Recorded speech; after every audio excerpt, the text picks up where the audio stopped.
কবি রবীন্দ্রনাথ ঠাকুরের আমার আজকের পরিবেশনায় কৃপণ। আমি ভিক্ষা করে ফিরতেছিলাম গ্রামের পথে পথে।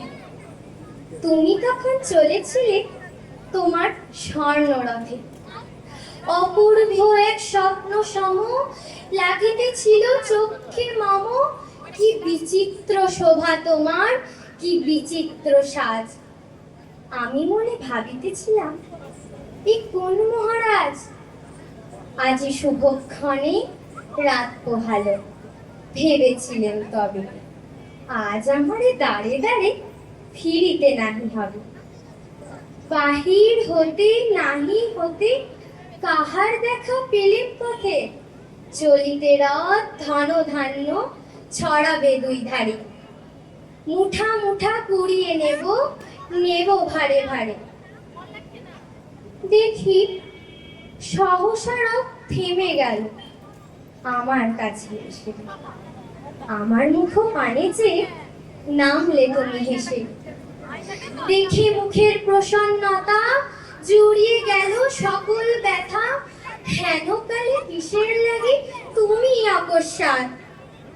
আমায় কিছু দাও গো বলে বাড়িয়ে দিলে হাত।